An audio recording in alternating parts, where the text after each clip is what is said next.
그럴 때 엄마는 밝은 세상을 마음으로 손끝으로 느끼면서 살아갈 것입니다. 안녕하세요. 이한분 TV입니다. 엄마, 살 만큼 살지 않았어? 80살의 시각을 잃은 엄마. 옛말에 몸이 1000냥이면 눈이 900냥이라고 했습니다. 그만큼 눈이 중요하다는 말이죠.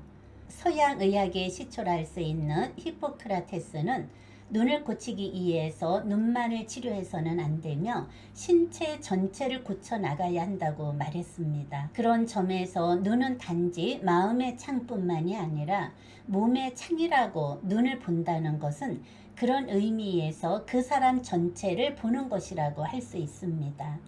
한마디로 눈의 중요성을 말하고 있는 것이죠. 어르신이 하시는 이야기가 명언입니다. 병원 한 번도 안 갔다고 자랑하는 사람은 미친 짓이다. 어르신은 웬만한 젊은 사람 저리 가라 할 정도로 건강하셨어요. 그러니 자녀들도 엄마를 늙었다고 생각을 안 했습니다. 나름대로 건강관리를 철저하게 하시는 분이기 때문에 흔한 질병도 없고 약을 복용하는 것도 없었고, 어느 날 눈이 아파서 병원에 갔더니만 이 정도로 눈을 방치를 했다고 의사한테 야단을 맞았다고 하시면서 병을 키웠다고 합니다. 병원을 한 번도 안 갔다고 자랑하는 것은 제일 미련한 사람이다 하시면서 후회를 합니다. 80살의 어르신의 가슴 아픈 사연입니다. 1년 전 급성 녹내장이 찾아왔어요. 병원에서 어렵게 수술을 했으나 시력을 다 잃었어요. 하루아침에 시각 장애인이 되고 말았어요.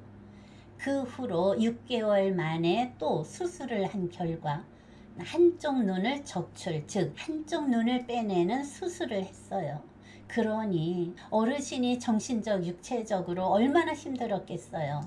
여러분, 만약에 내가 갑자기 시각 장애인이 되고 몇 개월이 지나서 한쪽 눈을 적출을 했다면 어떤 마음이 들겠어요?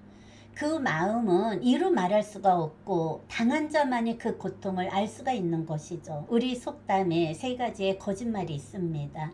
첫째, 처녀가 시집을 안 간다는 것과, 둘째, 늙은 노인이 어서 빨리 죽어야지 하는 말과, 셋째, 장사꾼이 이익을 남지 않고 본전도 미친다라는 말이 있습니다. 노인들이 빨리 죽어야지 그 말 속에 내가 건강하게 더 오래오래 살고 싶다라는 뜻이 숨어 있습니다. 살아서 무엇 하나 앞도 보지도 못하고 한쪽 눈도 빼내고, 어르신은 내가 빨리 죽어야지 험한 얼굴로 어떻게 세상을 살아가나 하고 눈물로 시간을 보내고 있죠. 옆에서 지켜보는 딸의 마음도 이해가 갑니다. 엄마가 수술을 하고 나서 빨리 죽어야지, 내가 너무 오래 살아서 이런 험한 꼴을 당했다고 하시니 딸은 참다가 한마디 툭 던졌습니다. 엄마, 살 만큼 살지 않았어? 삶의 애착이 왜 그렇게 많아? 때가 되면 다 죽는 거야. 엄마, 80살 살 만큼 살은 거야. 의학이 발달해서 수명이 늘어난 것이지. 엄마, 수술도 못하고 그러면 고생하다 죽는 것이지. 죽음도 그렇게 받아들여. 엄마가 하시는 말, 내가 죽기는 왜 죽어? 이렇게 의학도 발달하고 약도 좋고 얼마든지 살 수 있는데 내가 더 살아야 하는데 앞이 안 보이니 이런 모습으로 어떻게 살아가지? 앞으로 20년을 더 살아야 하는데 하면서 모녀가 툭하면 싸움을 합니다. 이런 것을 보면 노인들이 빨리 죽어야지 하는 말은 다 거짓말이라고 합니다. 어르신이 고생을 하더라도 이 세상에서 천년만년 살 것 같은 욕구가 강한 것이죠. 엄마가 시각장애인이 되고 나서 어떤 말이든 순수하게 넘어가는 말은 없고 말의 꼬투리를 잡고 늘어서는 것이죠. 딸은 조심조심 말 조심을 한다고 하는데 살다가 보니 그렇지가 않다는 것이죠. 어르신은 나 이렇게 살다가 죽으면 어떻게 하냐고 죽음에 대해서 하도 걱정을 하길래 가끔씩 불난 집에 툭 던진 말들이 화근 덩어리가 되어서 잦은 싸움이 벌어진다고 합니다. 본인은 얼마나 힘들겠어요.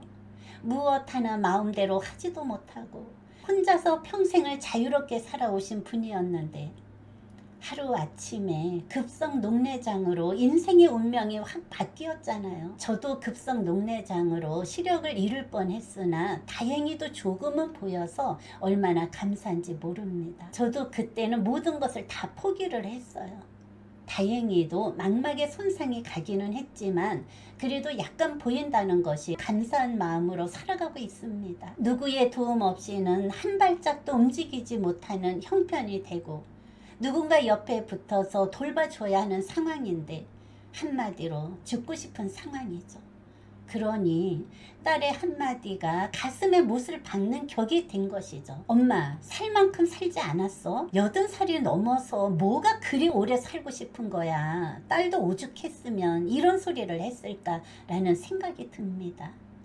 딸이 엄마 집에 들어와서 같이 살고 있습니다. 매일매일 전쟁이라고 합니다. 엄마 성격이 바뀌었어요. 긍정에서 부정으로, 둥글둥글한 성격이 날카로운 성격으로. 딸이 한마디 던지면 송곳처럼 날카로워서 말 한마디를 못하고 눈치만 보면서 산다고 합니다. 참다 자신도 모르게 그동안 쌓인 감정이 폭발을 해서 엄마의 가슴에 대못을 쾅쾅 박는다고 합니다. 싸우는 것도 남편이 없을 때 싸운다고 합니다. 남편이 이 사실을 알면 난리가 날까봐 예전에 시어머니가 아파서 시댁에 들어가서 살자고 할 때 며느리가 시어머니는 도저히 모시지 못한다. 병간호는 못한다. 그래서 마지막에 요양원으로 보내셨는데 친정엄마가 시각을 잃고 나서 엄마를 돌봐야 된다고 하면서 친정으로 들어왔다고 합니다. 남편도 어쩔 수 없이 들어와서 처가살이를 하는 것이라 남편의 눈치 보랴, 친정엄마 눈치 보랴 힘들 때가 한두 번이 아니라고 합니다. 매일같이 전쟁이 일어납니다. 마음대로 행동을 못하니까 엄마는 자리에 앉아서 모든 것을 말로 할 때 상대방이 도와준다는 것이죠. 엄마는 말이 많아졌어요. 그럴 수밖에 없습니다. 엄마가 시각을 잃은 지 1년이 채 못 되고 눈 적출까지 했으니 아직도 정신없는 상황이죠. 엄마가 하시는 말씀, 딸아, 내 얼굴이 짐승처럼 험상궂지, 무섭지. 이렇게 하고 어떻게 돌아다니니? 더 이상 살고 싶지가 않다. 그냥 죽고 싶다. 그러면 모녀가 서로 끌어안고 눈물로 하루를 보낸다고 합니다. 남은 생을 어떻게 살아가야 할지. 아직도 본인이 시각장애라는 것을 받아들이지를 못하고 내가 왜 이렇게 되었냐? 내가 무엇을 잘못했냐? 왜 나에게 이런 죗값을 주냐? 남편이 일찍 세상을 떠나고 자식들 기죽지 않게 키우려고 열심히 살아온 쟤뿐이 없는데 하시면서 신세 한탄을 합니다. 저에게 하는 이야기가 눈이 얼마나 소중한지 시각을 잃고 나서야 깨달았다고 합니다. 건강도 건강할 때 몸을 돌봐야 한다고 하죠. 내가 건강을 잃고 나서 그제서야 후회를 한다고 합니다. 병원을 들락날락거리는 골고리들이 100세를 살아간다고 합니다. 그런 사람들이 지혜로운 사람이라고 하죠. 본인이 스스로 시각장애를 인정을 하고 살아가야 하는데 도저히 자신을 용서할 수가 없다고 합니다. 왜 하필이면 나에게 이런 시련을 주었냐고 하면서 하늘이 원망스럽다고 합니다. 그리고 딸이 툭툭 던지는 말 한마디가 가슴에 대못을 쾅쾅 박는다고 합니다. 남은 인생 엄마의 눈과 손발이 되어서 행복한 삶을 살아갔으면 좋겠습니다. 그럴 때 엄마는 밝은 세상을 마음으로 손끝으로 느끼면서 살아갈 것입니다. 여러분, 잠시 눈을 감고 내가 만약에 시각장애인이 된다면 그 생각은 누구나 끔찍한 생각이라고 말들을 합니다. 그것을 예방하기 위해서는 눈을 함부로 학대를 하지 말고 눈의 소중함을 알고 눈 건강에 조금만 신경을 쓴다면 어떨까요? 지금까지 시청해 주신 여러분 고맙습니다.